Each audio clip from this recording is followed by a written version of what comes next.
कैसे हैं students JavaScript के लास्ट लेक्चर में हमने देखा था कि ऑब्जेक्ट्स क्या होते हैं और किस तरह से ऑब्जेक्ट बनाया जाता है और उनको कितने मेथड्स के साथ हम यूज़ कर सकते हैं। आज के लेक्चर में भी हम ऑब्जेक्ट्स देखने वाले हैं। दूसरा मेथड है जिसके ज़रिए भी हम ऑब्जेक्ट बना सकते हैं। VS कोड मैंने स्टूडेंट्स यहाँ पे ओपन किया हुआ है और यहाँ पे स्क्रिप्ट टैग का यूज़ कर लेते हैं ताकि हम HTML की फ़ाइल में जावास्क्रिप्ट को लिख सकें। सेकंड मेथड में सबसे पहले हमने एक वेरिएबल ही क्रिएट करना होता है जिसका नाम आप XYZ कुछ भी रख लें। यहाँ पे हम लिखेंगे न्यू ऑब्जेक्ट और यहाँ पे पैरेंथेसिस लगा देंगे। स्टूडेंट्स, इस मेथड को यूज़ करने का फ़ायदा क्या है, हम इस पे बात कर लेते हैं।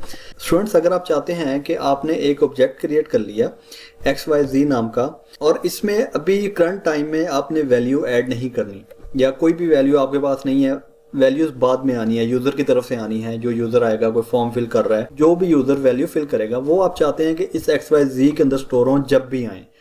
मतलब कि अभी करंटली हमारे पास नहीं है, जब भी वैल्यू आए वो इस XYZ नाम के वेरिएबल में स्टोर हो जाए।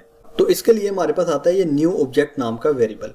अब इसमें एक चीज़ आपने याद रखनी है कि जब आपने न्यू लिखना है, न्यू का N स्मॉल होगा, स्पेस के बाद जो ऑब्जेक्ट का O होगा ये O कैपिटल होगा। अगर ये O कैपिटल नहीं होगा तो आपको एरर आएगा, तो आपका ऑब्जेक्ट काम नहीं करेगा।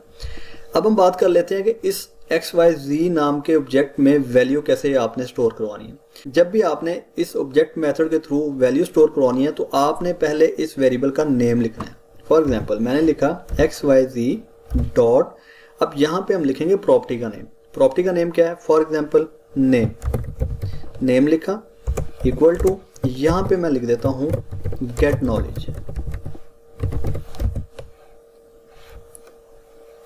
कोमा। अब यहाँ पे दोबारा लिखता हूँ XYZ dot email equal to, यहाँ पे मैं ईमेल लिख देता हूँ गेट नॉलेज 8014@gmail.com। अब यहाँ पे मैंने एक ऑब्जेक्ट में दो वैल्यू स्टोर करवा ली हैं, एक नेम है और सेकंड है ईमेल। अब इसको प्रिंट करना है, तो प्रिंट करने के लिए यहाँ पे हम लिखते हैं डॉक्यूमेंट डॉट राइट। इसके अंदर मैं जाके XYZ को प्रिंट करवा लेता हूँ। आउटपुट देखते हैं इसका क्या आ रहा है। तो स्टूडेंट्स, आपके सामने यहाँ पे भी ऑब्जेक्ट ही आ रहा है। इसकी रीज़न मैंने स्टूडेंट्स आपको लास्ट वीडियो में बताई थी कि ऑब्जेक्ट को हम डायरेक्ट प्रिंट नहीं करवा सकते, इसको प्रिंट करवाने का एक अलग मेथड है। वो क्या है? अगर आप इसमें फॉर एग्जांपल ईमेल को प्रिंट करवाना चाहते हैं तो आपने जहाँ पे ऑब्जेक्ट को कॉल किया है यहाँ पे आपने डॉट लगा के लिखना है ईमेल। अब इसका आउटपुट देखते हैं। तो स्टूडेंट्स, आपके सामने यहाँ पे ईमेल प्रिंट हो गया। तो इस तरह से आप इस मेथड के ज़रिए किसी भी वैल्यू को प्रिंट करवा सकते हैं। फॉर एग्जांपल अब आपने इसमें नेम भी प्रिंट करवाना है, तो नेम के लिए आप यहाँ पे लिख दें नेम। आपको यहाँ पे नेम भी नज़र आ जाएगा, ये देखें गेट नॉलेज। अगर आपने इसको सेकंड लाइन में लेके जाना है तो आप यहाँ पे प्लस कॉन्कैटिनेट के लिए कोटेशन लगा के आप यहाँ पे BR लगा सकते हैं, आपको नेम सेकंड लाइन में नज़र आएगा।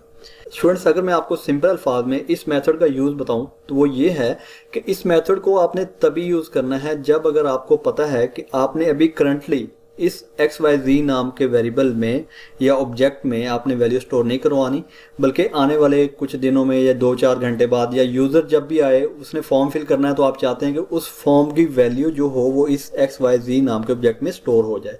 तो ये मेथड आपको काफ़ी हेल्प करेगा जब भी आप वैल्यू को स्टोर करवाना चाहें। होपफुली स्टूडेंट्स, आपको ऑब्जेक्ट का सेकंड मेथड भी अच्छे से समझ आ गया होगा। अगर आपका इस बारे में भी कोई क्वेश्चन हो आप मुझे कमेंट सेक्शन में पूछ सकते हैं, मैं आपको आपके क्वेश्चन का आंसर कर दूंगा। इजाज़त दीजिए, अल्लाह हाफिज़।